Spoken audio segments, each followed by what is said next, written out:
नमस्कार बच्चों, कैसे हैं आप लोग। उम्मीद है आप सब लोग अच्छे से होंगे। मैं अनिल विश्वकर्मा, बहुत बहुत स्वागत है आपका हमारे इस YouTube चैनल साइंस वाला में। तो बच्चों, आज की इस वीडियो में हम आपको बताएंगे कि एक समान चुंबकीय क्षेत्र में धारावाही आयताकार लूप पर बलयुग्म का आघूर्ण कैसे ज्ञात करते हैं, यानी कि बलयुग्म आघूर्ण का सूत्र कैसे ज्ञात करते हैं। तो चलिए बच्चों शुरू करते हैं। तो आप लोग हेडिंग डाल दीजिए, एक समान चुंबकीय क्षेत्र में धारावाही आयताकार लूप पर बलयुग्म का आघूर्ण।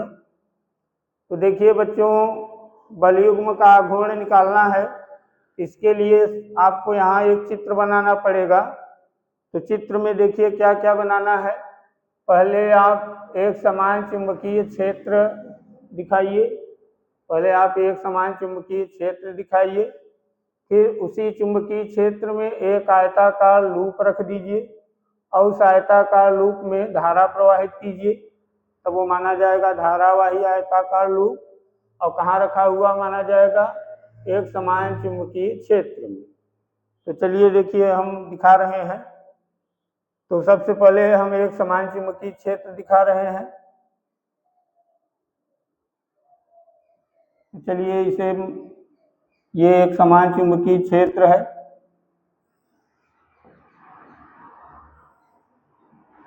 एक समान चुंबकीय क्षेत्र, एक समान चुंबकीय क्षेत्र जिसे B से प्रदर्शित करते हैं, एक समान चुंबकीय क्षेत्र है। अच्छा, इसकी दिशा पश्चिम से पूर्व की ओर है। पश्चिम से पूर्व की ओर एक समान चुंबकीय क्षेत्र की दिशा पश्चिम से किधर है, पूर्व की ओर है। अब इसी एक समान चुंबकीय क्षेत्र में एक आयताकार लूप रखना है। तो चलिए हम यहाँ एक आयताकार लूप रख दे रहे हैं।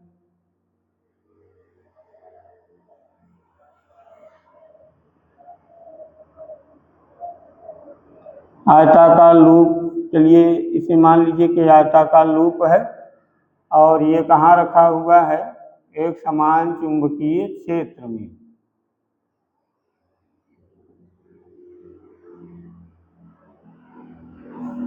तो ये आयताकार लूप है और ये कहाँ रखा हुआ है, एक समान चुंबकीय क्षेत्र में।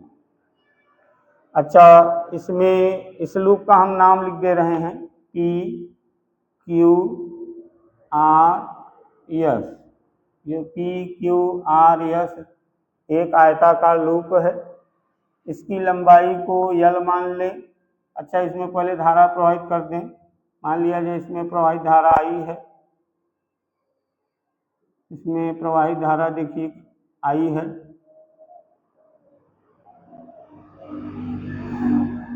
और ये जो आयताकार लूप है इसकी लंबाई और चौड़ाई भी होगी। तो इसकी लंबाई को हम L मान ले रहे हैं और चौड़ाई को B मान ले रहे हैं। तो लंबाई L है और चौड़ाई क्या है, B। चलिए अब देखिए आप लोगों को ये पता होगा कि जब किसी चालक को, या चालक तार कहिए, जब किसी चालक तार को चुंबकीय क्षेत्र में रख दिया जाता है और उस तार में धारा प्रवाहित की जाती है, तो चुंबकीय क्षेत्र उस चालक तार के ऊपर बल लगाता है। जब किसी चालक तार को चुंबकीय क्षेत्र में रखा जाता है और उस चालक तार में जब धारा प्रवाहित की जाती है तो चुंबकीय क्षेत्र उस चालक तार के ऊपर बल लगाता है। कितना बल लगाता है, तो बल देखिए IBL sin थीटा के बराबर लगाता है। इतना बल चुंबकीय क्षेत्र लगाता है उस चालक तार के ऊपर। और जो बल लगता है उसकी दिशा, जो बल लगता है चुंबकीय क्षेत्र के द्वारा चालक तार के ऊपर जो बल लगता है IBL sin थीटा के बराबर, उस बल की दिशा जो है फ्लेमिंग के बाएं हाथ के नियम से ज्ञात कर सकते हैं अथवा दाएं हाथ की हथेली के नियम से ज्ञात कर सकते हैं। तो ये बात याद रखिए कि जब किसी चालक तार को चुंबकीय क्षेत्र में रखा जाता है और उस चालक तार में धारा प्रवाहित की जाती है तो चुंबकीय क्षेत्र उस चालक तार के ऊपर IBL साइन थीटा के बराबर बल लगाता है और जो बल लगता है उसकी दिशा फ्लेमिंग के बाएं हाथ के नियम से या फिर दाएं हाथ की हथेली के नियम से ज्ञात करते हैं। तो चलिए यहाँ थोड़ा देखिए, यहाँ जैसे देखिए ये जो आयताकार लूप बनाया गया है इसमें अगर देखा जाए तो 4 तार हैं। एक तार है P से Q तक, एक तार है Q से R तक, और एक तार है R से S तक, और एक तार है S से P तक। तो कुल 4 तार हैं। अब इसमें पता करना है कि इन चारों तारों में से किस तार के ऊपर चुंबकीय क्षेत्र बल लगा रहा है और किस तार के ऊपर चुंबकीय क्षेत्र बल नहीं लगा रहा है। और ये भी पता करेंगे कि अगर चुंबकीय क्षेत्र बल लगा रहा है तो उस बल की दिशा किधर होगी। तो इसके लिए देखिए ये वाला तार देखिए, जैसे देखिए तार PQ को देखिए, PQ। तो जो तार PQ है वो चुंबकीय क्षेत्र की दिशा के समांतर है। चुंबकीय क्षेत्र देखिए इधर है और तार भी उसी तरह रखा गया है। तो तार PQ चुंबकीय क्षेत्र के समांतर है। तार PQ चुंबकीय क्षेत्र के क्या है, समांतर है। इसलिए यहाँ थीटा बराबर 0 अंश, थीटा बराबर 0 अंश होगा। तार PQ, ध्यान से सुनिए, तार PQ चुंबकीय क्षेत्र के समांतर है, इसलिए थीटा कितना बनेगा, 0 अंश। तब देखिए बल निकाला जाए, जो चुंबकीय क्षेत्र बल लगाता है IBL साइन थीटा के बराबर। यहाँ देखिए थीटा के जहाँ 0 अंश रखिए, यह बराबर आएगा IBL साइन थीटा के जगह 0 अंश, यह बराबर IBL और साइन 0 का मान 0, यह बराबर आएगा 0। इसका मतलब ये हुआ कि चुंबकीय क्षेत्र जो है वो तार PQ के ऊपर बल नहीं लगा रहा है। तार PQ के ऊपर चुंबकीय क्षेत्र कोई बल नहीं लगा रहा है। क्यों नहीं लगा रहा है? क्योंकि तार PQ चुंबकीय क्षेत्र के समांतर है, चुंबकीय क्षेत्र की दिशा के समांतर ही है।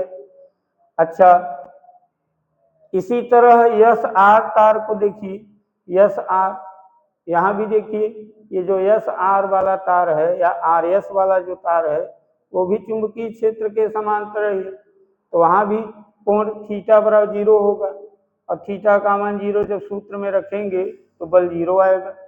तो कहने का मतलब बच्चों, तार PQ और तार RS और तार PQ पर चुंबकीय क्षेत्र कोई बल नहीं लगा रहा है। और जब कोई बल नहीं लगा रहा है तो दिशा कोई होगी ही नहीं। अच्छा चलिए, अब देखिए QR तार को देखिए, Q से R तक जो तार है, इस तार को देखिए, ये चुंबकीय क्षेत्र की दिशा के लंबवत है। अब चुंबकीय क्षेत्र देखिए ऐसे है और तार ऐसे है, तो देखिए चुंबकीय क्षेत्र ऐसे इधर जा रहा है ऐसे, और तार ऐसे रखा गया है, तो दोनों के बीच का कोण कितना बन जाएगा, 90 अंश।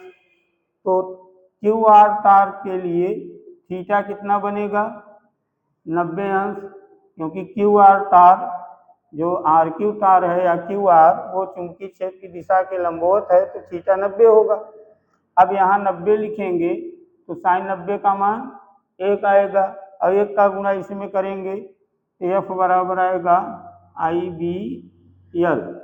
तो कहने का मतलब बच्चों कि PQ तार और RS तार पर चुंबकीय क्षेत्र बल नहीं लगाएगा, लेकिन RQ और SP जो तार हैं इन पर चुंबकीय क्षेत्र बल लगाएगा। कितना लगाएगा, IBL के बराबर लगाएगा। अच्छा चलिए, तो इस तार पर RQ और SP तार पर चुंबकीय क्षेत्र बल लगा रहा है। कितना लगा रहा है? IBL के बराबर। अब ये पता किया जाए किस दिशा में बल लग रहा है। तो अभी हम बता रहे थे कि बल की दिशा कैसे ज्ञात करेंगे, फ्लेमिंग के बाएं हाथ के नियम से या फिर दाएं हाथ की हथेली के नियम से। तो देखिए दाएं हाथ की हथेली का नियम क्या है। जैसे देखिए ये मेरा हाथ देखिए, ये जो हमारे हाथ की चारों अंगुलियां हैं, इसे आप चुंबकीय क्षेत्र की दिशा में कीजिए। चारों अंगुलियों को कहाँ कीजिए? चुंबकीय क्षेत्र की दिशा में, यानी जिधर चुंबकीय क्षेत्र की दिशा है उधर चारों अंगुलियों को कीजिए। इस अंगूठे को ऐसे मतलब इसे फैला लीजिए 90 अंश के कोण पर रहे ये और ये। तो इसे चुंबकीय क्षेत्र की दिशा में कीजिए और इसे धारा की दिशा में कीजिए। इसे कहाँ कीजिए? धारा की दिशा में। तब ये जो बीच वाला भाग है जिसे गडोरिया बोलते हैं लोग, तो हाँ बीच वाला जो भाग है ये जिधर भी रहेगा उसी दिशा में मान लीजिए कि बल लगेगा। तो फिर से देखिए ये दाहिना हाथ है हमारा, इन चारों अंगुलियों को, अंगूठा को ऐसे 90 अंश पे फैला लीजिए। इन चारों अंगुलियों को चुंबकीय क्षेत्र की दिशा में कीजिए, अंगूठा को धारा की दिशा में कीजिए। तब ये बीच वाला पोर्शन जिधर भी रहेगा उधर बल की दिशा मानी जाए। तो चलिए देखिए तार, चलिए R से Q तक जो तार है इस पे तो बल लग रहा है ना IBL, उसी बल की दिशा ढूंढा जाए। तो देखिए चुंबकीय क्षेत्र की दिशा उधर है, पश्चिम से पूर्व की ओर। तो हम अपनी चारों उंगलियों को उधर कर लिए, देखिए उसी दिशा में किए हैं, चुंबकीय क्षेत्र की दिशा में। अंगूठा कहाँ कर दें? धारा की दिशा में। तो धारा तो ऊपर बह रही है, ऊपर की ओर जा रहे हैं, तो ऐसे कर दें। तो देखिए चारों अंगुलियां हमारी किधर हैं? चुंबकीय क्षेत्र की दिशा में है। और धारा, अंगूठा किधर है? धारा की दिशा में है। तो हमारा ये बीच वाला पोर्शन देखिए किधर है? अंदर की ओर है, इधर चांपट की तरफ है। इसका मतलब इस तार के ऊपर बल अंदर की ओर लगेगा। इस तार के ऊपर बल किधर लगेगा? अंदर की ओर। यानी कि इस तार के ऊपर मान के चलिए बल ऐसे अंदर की ओर लग रहा होगा, बल की दिशा अंदर की ओर होगी। अच्छा इस तार पे देखिए, इस तार पर देखिए तो चुंबकीय क्षेत्र की दिशा इस साइड में है, तो अपने चारों उंगलियों को इस साइड में कर दें। ठीक है। अब देखिए धारा किधर है? धारा की दिशा नीचे है, नीचे की ओर बढ़ रही, तो अंगूठा हम ऐसे कर दें, ऐसे कर दें, ऐसे। देखिए चारों उंगलियां चुंबकीय क्षेत्र की दिशा में और अंगूठा धारा की दिशा में है। ठीक है। तो इस बार देखिए ये बीच वाला पोर्शन आपकी तरफ है, आप एक तरफ है ना, इसका मतलब बल किधर लगेगा? इधर, बाहर की ओर। इस तार पे बल किधर लगेगा? बाहर की ओर। चलिए मान लीजिए बल इस पे बाहर की ओर लग रहा है ऐसे। तो R से Q तक जो तार है इस पर बल अंदर की ओर लग रहा है, और S से P तक जो तार है उस तार पे बल बाहर की ओर लग रहा है, बाहर की ओर लग रहा है, उधर अंदर की ओर। इसका मतलब ये कुंडली तब ऐसे घूमेगी, उधर देखिए इस पे अंदर की ओर बल लग रहा है, इस पे बाहर की ओर। तो कुंडली ये वाला पोर्शन अंदर जाएगा, ये वाला पोर्शन बाहर की ओर आएगा, तो कुंडली ऐसे घूमेगी। जैसे देखिए ये मोबाइल है, तो देखिए इस पर बल अंदर की ओर लग रहा है, अंदर की ओर, और इस पर बल बाहर की ओर लग रहा है, बाहर की ओर, मतलब आप लोगों की तरफ। ये कुंडली तब ऐसे घूमेगी, ऐसे है, अंदर की ओर बल लग रहा है, बाहर की ओर बल लग रहा है, तो कुंडली ऐसे घूमेगी ना। तो यही सब आप यहाँ इन सब के बारे में यहाँ सब यही लिखना पड़ेगा। तो चलिए हम ये सब मीट दे रहे हैं, अब हम यहाँ लिख रहे हैं इन सब बातों को। तो यहाँ लिख दे, माना एक समान चुंबकीय क्षेत्र B, माना एक समान चुंबकीय क्षेत्र B, माना एक समान चुंबकीय क्षेत्र B कागज के तल माना एक समान चुंबकीय क्षेत्र भी कागज के या कागज तल में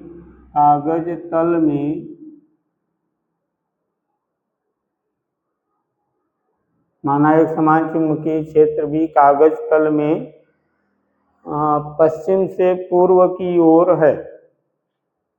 पश्चिम से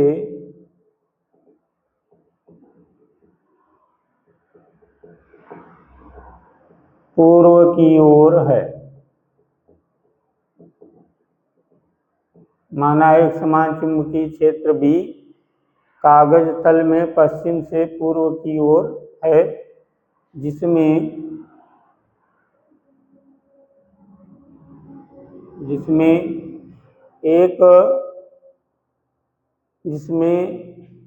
एक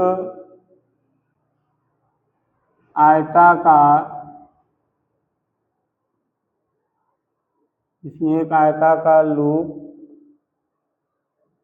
PQRS रखा है। इसमें एक आयताकार लूप PQRS रखा है, जिसकी लंबाई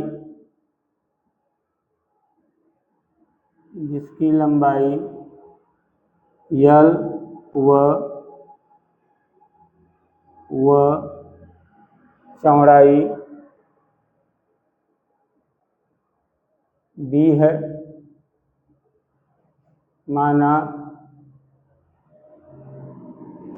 माना आयताकार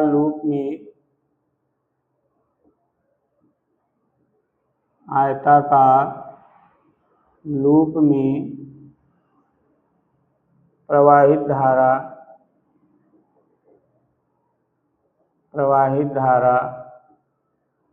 I है। माना आयताकार लूप में प्रवाहित धारा कितनी है? I है। तो माना एक समान चुंबकीय क्षेत्र भी कागज तल में पश्चिम से पूर्व की ओर है, जिसमें एक आयताकार लूप PQRS रखा है, जिसकी लंबाई L व चौड़ाई B है। माना आयताकार लूप में प्रवाहित धारा कितनी है? I है। तो यहाँ लिखा जाए, चूंकि तार PQ व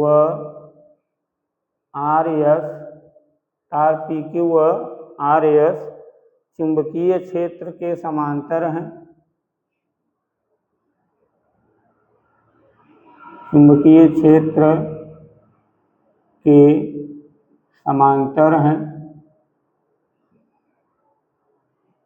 समांतर हैं, इसलिए चुंबकीय क्षेत्र इन तारों के ऊपर कोई बल नहीं लगाएगा। इसलिए चुंबकीय क्षेत्र इन तारों पर कोई बल नहीं लगाएगा। इसलिए इन तारों पर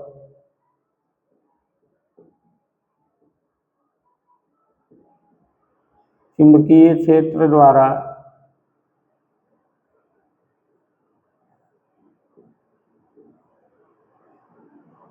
कोई बल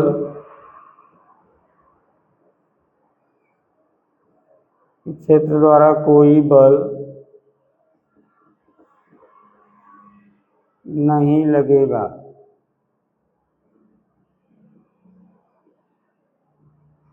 क्योंकि तार PQ व RS चुंबकीय क्षेत्र के समांतर हैं, इसलिए इन तारों पर चुंबकीय क्षेत्र द्वारा कोई बल नहीं लगेगा। तब PQ और RS तार को छोड़िए, इन पे कोई बल नहीं लगेगा। तो अब RQ तार और SP तार पर तो बल लग रहा है, तो कितना बल लग रहा है ये निकाला जाए। अब निकाला जाए तार PQ पर लगने वाला बल। इसलिए तार PQ नहीं, QR या RQ पर चुंबकीय क्षेत्र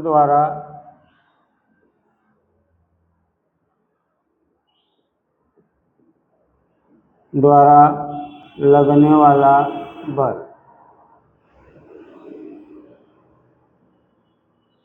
तो बल कितना लगेगा ये इस सूत्र से पता करेंगे, आई बी एल साइन थीटा से।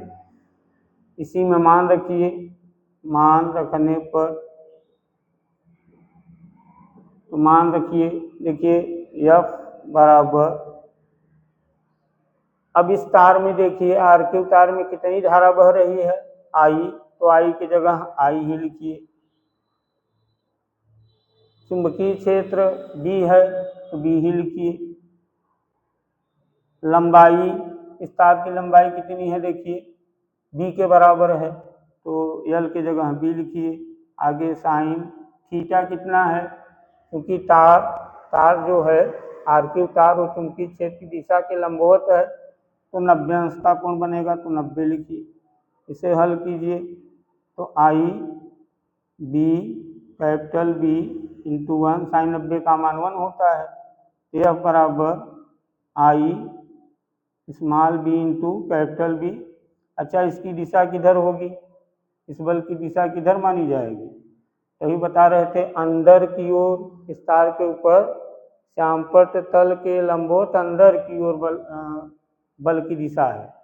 तो उसे हम ऐसे दिखाते हैं क्रॉस से। क्रॉस का मतलब क्या है कि बल की दिशा किधर है, बल की दिशा श्यामपट्ट तल के लंबवत अंदर की ओर, श्यामपट्ट तल के लंबवत अंदर की ओर। चलिए इसे समीकरण 1 मान ले रहे हैं। अच्छा, अब तार SP पर इसी प्रकार लिख दें, इसी प्रकार तार SP पर चुंबकीय क्षेत्र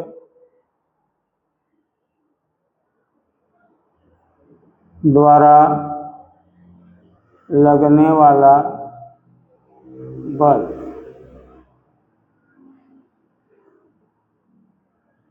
तो बल का सूत्र वही है, यही है F बराबर आई बी एल साइन थीटा। इसी में मान रखिए, तो मान रखा जाए, इसमें मान रखने पर मान रखिए तो F बराबर, देखिए इस तार में कितनी धारा बह रही है, आई, तो यहाँ आई की जगह आई ही लिखिए, आई, और आगे B का मान B ही लिखा जाएगा, कैपिटल B, L मतलब तार की लंबाई, तो यहाँ तार की लंबाई कितनी है B, तो स्मॉल b, और आगे साइन, यहाँ 90 को थीटा कितना बनेगा 90, क्योंकि तार चुंबकीय क्षेत्र की दिशा के लंबवत है। इसे हल करेंगे तो F बराबर I small b capital B into sine 90 का मान 1, तो F बराबर I small b capital B। अच्छा, बल का मान तो यही है, I into small b into capital B, और इस पर बल किस दिशा में लग रहा था, बाहर की ओर, श्यामपट्ट तल के लंबवत बाहर की ओर। तो बाहर की ओर जो दिशा होती है उसे ऐसे दिखाते हैं डॉट लगाकर,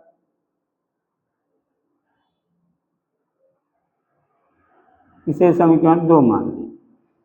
जरूरी नहीं है चिन्ह बनाइए, ये चिन्ह जो है चुंबकीय क्षेत्र के लिए प्रयोग किया जाता है कि चुंबकीय क्षेत्र की दिशा, हम बल के लिए भी प्रयोग कर दे रहे हैं।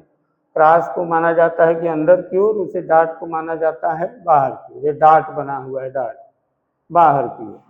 तो चलिए ठीक है, अब ध्यान से देखिए, अब बता रहे थे ना कि इस पे बल बाहर की ओर लग रहा है, इस तार पे अंदर की ओर, मतलब कुंडली ऐसे घूमेगी, ये वाला अंदर जाएगा तो ये वाला बाहर आएगा। इसका मतलब इस कुंडली पे 2 बल लग रहे हैं, इस कुंडली पर 2 बल लग रहे हैं, एक बल इसे अंदर ले जा रहा है तो एक बल इसे बाहर ले आ रहा है।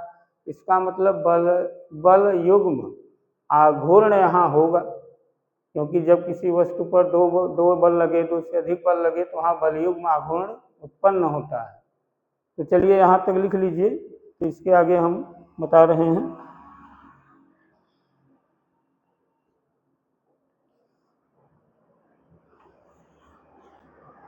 तो चलिए इसे हम मीट दे रहे हैं।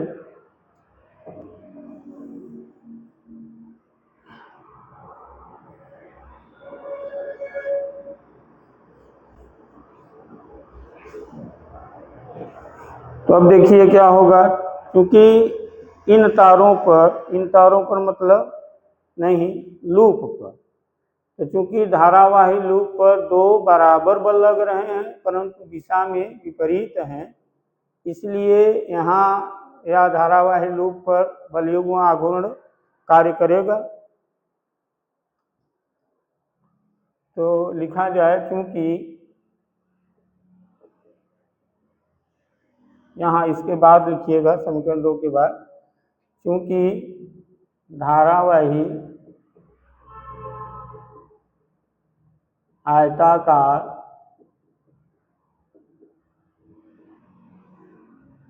लूप पर दो बराबर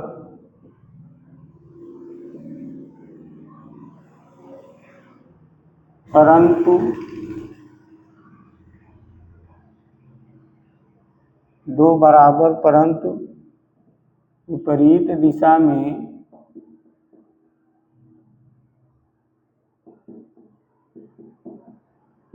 बल, दो बराबर परंतु विपरीत दिशा में बल कार्य कर रहा है,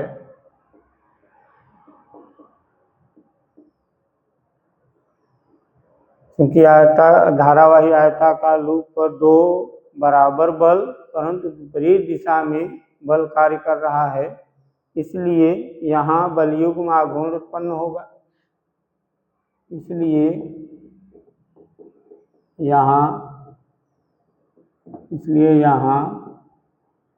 बलयुग्म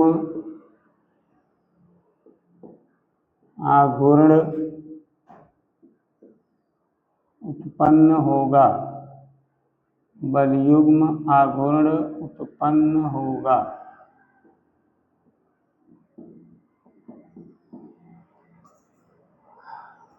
माना उत्पन्न बलयुग्म आघूर्ण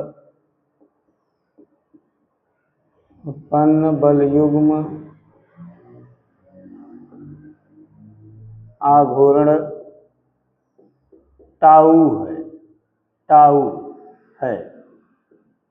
बलयुग्म आघूर्ण को टाउ से प्रदर्शित करते हैं, तो ये टाउ का चिन्ह है। तो माना उत्पन्न बलयुग्म आघूर्ण क्या है? टाउ। इसी टाउ का मान हमें निकालना है। क्या निकालना है? टाउ का मान। तो टाउ निकालने के लिए टाउ का सूत्र होता है बल गुणित बलों, जो दो बल लग रहे हैं उनके बीच की लंबवत दूरी, बलों की क्रिया रेखाओं के बीच की लंबवत दूरी या बलों के बीच की दूरी कहिए। तो एक चीज और लिख दिया जाए, जैसे अब कुंडली, चूंकि कुंडली पे दो बल लग रहे हैं और कुंडली ऐसे घूमेगी तो चुंबकीय क्षेत्र की दिशा के साथ कुछ कोण बनाएगी। कुंडली जब घूमेगी तो चुंबकीय क्षेत्र की दिशा के साथ कुछ कोण बनाएगी। उसके बारे में लिख दिया जाए कि माना किसी क्षण कुंडली का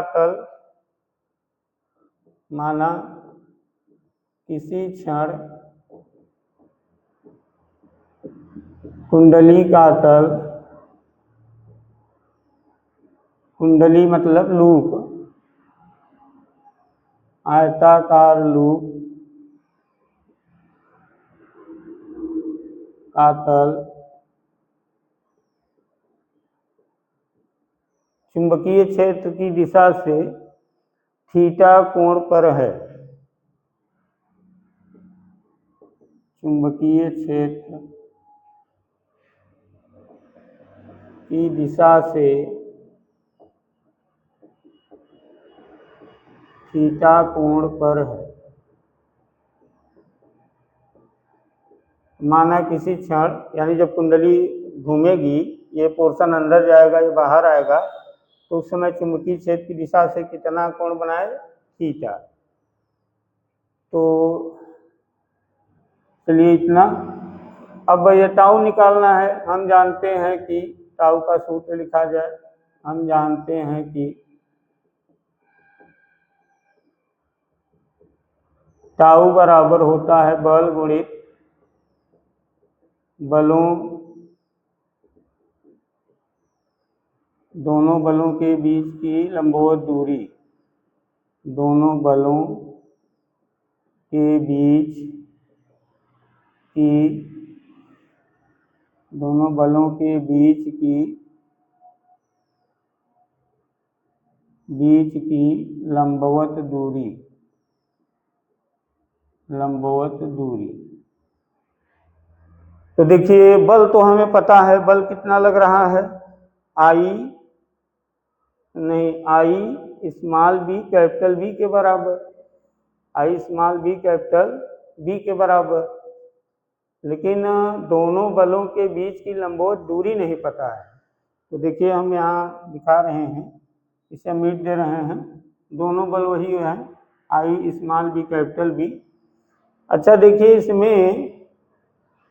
एक बल अंदर की ओर लग रहा है, एक बल बाहर की ओर लग रहा है। तो कुंडली ऐसे थी, ऐसे, अब ये ऐसे घूमी, थीटा कोण पर घूम गई है। तो इसके लिए हम क्या करें, एक दूसरा चित्र बनाएं।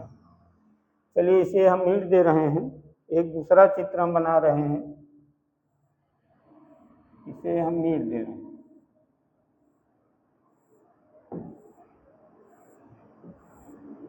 तो देखिए अब कुंडली थोड़ा सा घूम गई है ना, चुंबकीय क्षेत्र की दिशा से थीटा कोण पर। तो मान लिया जाए कि वो इस तरह से घूम गई है, ऐसे।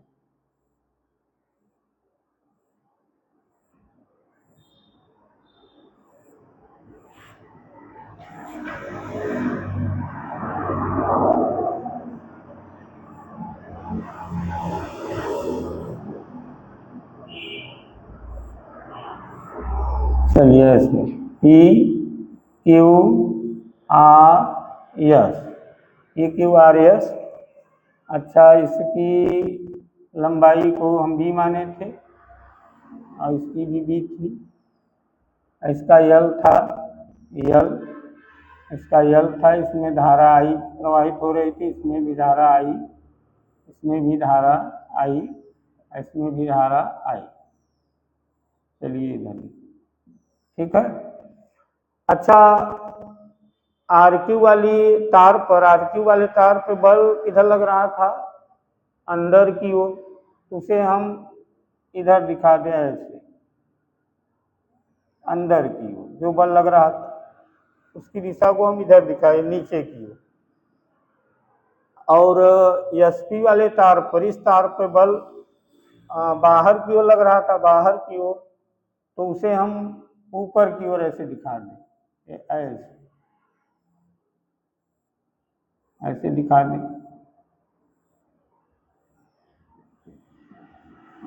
अब इस तार पर इधर बल लग रहा था आप लोगों की तरफ, इधर तो श्यामपट्ट है नहीं कि हम लाइन खींच दें, तो हम ऊपर की ओर दिखा दिए। तो देखिए एक बल की दिशा ऊपर की ओर है, ऐसे ऊपर की ओर, एक बल की दिशा नीचे की ओर है, नीचे की ओर है। दोनों बलों के बीच की लंबवत दूरी पता करना है, मतलब इन दोनों बलों के बीच की दूरी पता करना है। ये बल की क्रिया रेखाएं हैं, ये जो हम तीर की तरह खींच रहे हैं, ये बल की क्रिया रेखाएं हैं। इस बल की क्रिया रेखा ये है, इस बल की क्रिया रेखा ये है। तो दोनों बलों के बीच की दूरी निकालना है। तो बलों के बीच की दूरी निकालने के लिए देखिए, जैसे यहाँ हम बलों के बीच की दूरी दिखा रहे हैं, तो हम यहाँ से देखिए एक ऐसे लाइन खींच दें, यहाँ कोई अच्छा डी लिख दें यहाँ। तो देखिए डी से आर तक जो है ना, या टी आर लिख दें, टी लिख दें, टी से आर तक की ये जो दूरी है वो दोनों बलों के बीच की लंबवत दूरी मानी जाएगी। टी से आर तक की जो दूरी है वो दोनों बलों के बीच की लंबवत दूरी देखिए मानी जाएगी, ऐसे, ठीक है ना। तो यहाँ हम लोग टाउ बराबर बल के जगह एफ लिखें और दोनों बलों के बीच की लंबवत दूरी को TR लिख दें, TR। अब ये TR जो है इसका मान ढूंढना पड़ेगा, TR का मान ढूंढना है। तो TR का मान देखिए कैसे ढूंढना है। इसके लिए ये जो त्रिभुज दिख रहा है, देखिए यहाँ 90 अंश का कोण है और ये कुंडली थीटा अंश पे घूम गई थी, थीटा अंश पे घूमी थी ना थीटा कोण पे, तो थीटा यहाँ हम लिख दिए हैं। अच्छा, इस त्रिभुज को TRS, ये त्रिभुज जैसा लग रहा है ना, इस त्रिभुज को बाहर निकालें तो देखिए ऐसे है, यहाँ T है, यहाँ R है, यहाँ S है। अच्छा, इसकी लंबाई पता है L है, ये T से R हमें चाहिए, T से R की लंबाई चाहिए यहाँ से यहाँ तक। यहाँ कोण थीटा है, यहाँ कोण 90 है। तो देखिए आपको पता होगा थीटा के सामने वाली भुजा जो होती है वो लंब मानी जाती है। थीटा जहाँ भी रहे त्रिभुज में उसके ठीक सामने वाली भुजा लंब, और 90 अंश का कोण जहाँ रहे उसके ठीक सामने वाली भुजा कर्ण मानी जाती है। तो हमें लंब कर्ण वाले सूत्र में से कोई ऐसा सूत्र लिखिए जिसमें कर्ण वाली लाइन आए। कर्ण वाली लाइन इसलिए है क्योंकि इसकी लंबाई पता है, और लंब आ जाए क्योंकि हमें इसकी भी लंबाई चाहिए। तो देखिए साइन थीटा का सूत्र होता है, साइन थीटा बराबर होता है त्रिभुज TRS में साइन थीटा बराबर होगा लंब बटे कर्ण, लंब बटे कर्ण, लंब बटे कर्ण। तो साइन थीटा बराबर लंब, देखिए चित्र में कौन है, T से R तक लंब है TR, और बटे में कर्ण कौन है SR।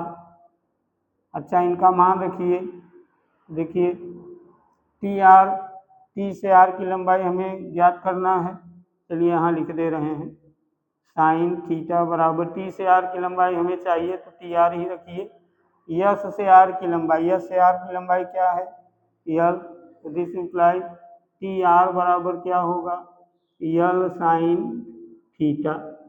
तो TR बराबर कितना आ गया L साइन थीटा। तो यहाँ मान रखिए, तो मान रखने पर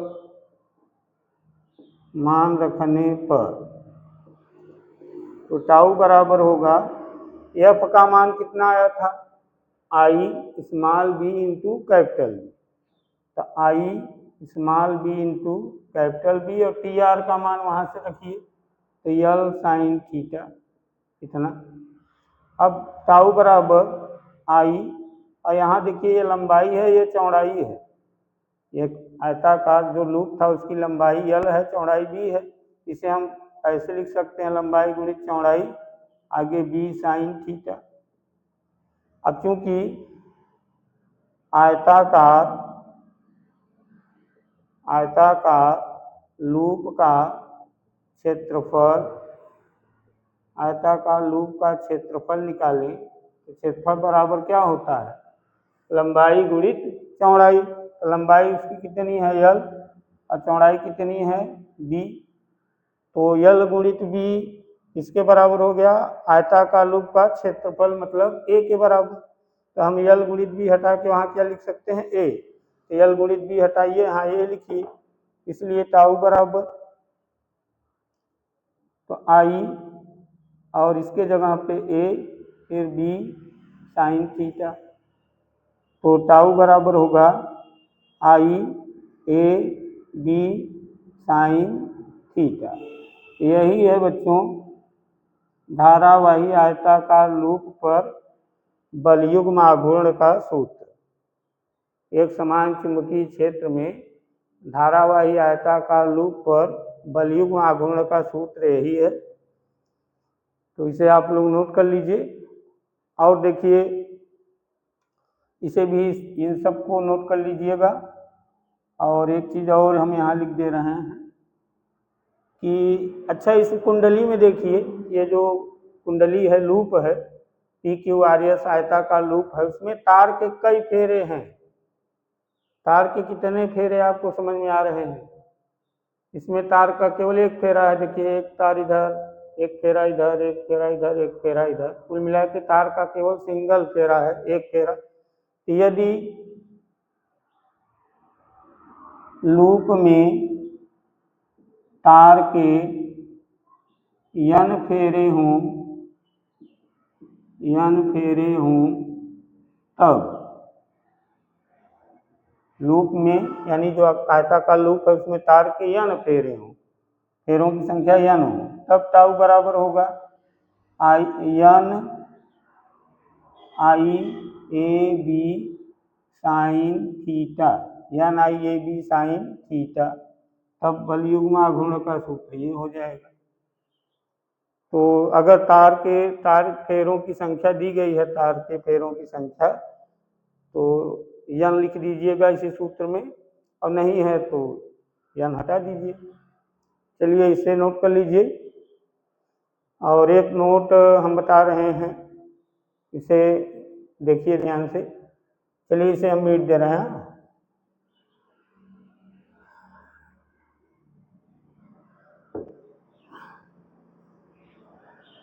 देखिए बच्चों, ये चीज आपको पता होगा, हम जानते हैं कि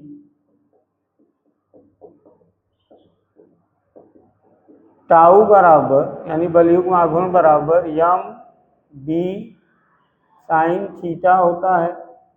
एक सूत्र ये है, ये दंड चुंबक के लिए, दंड चुंबक के लिए, ये दंड चुंबक के लिए है, ठीक है। और ये जो टाउ बराबर आया है, टाउ बराबर ये वाला लिखें, ये n i a b sine theta, ये आयताकार लूप के लिए है, आयताकार लूप के लिए है। तो इसे हम समीकरण 1 मान लें और इसे समीकरण 2 मान लें, तो देखिए समीकरण 1 व 2 से क्या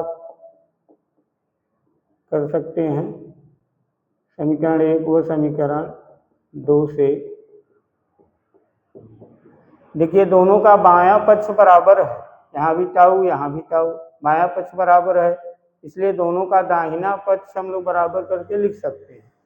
यहाँ लिख दें, पहले यही लिखें m b साइन थीटा, फिर बराबर लगा के इसे लिखिए n i a b sine theta. अब देखिए यहाँ साइन थीटा से साइन थीटा कट जाएगा, इस b से b कट जाएगा, तो m बराबर बचेगा n i a, और जहाँ m क्या है, यहाँ m क्या है, चुंबकीय द्विध्रुव आघूर्ण, m कैपिटल M जो है ये चुंबकीय द्विध्रुव आघूर्ण।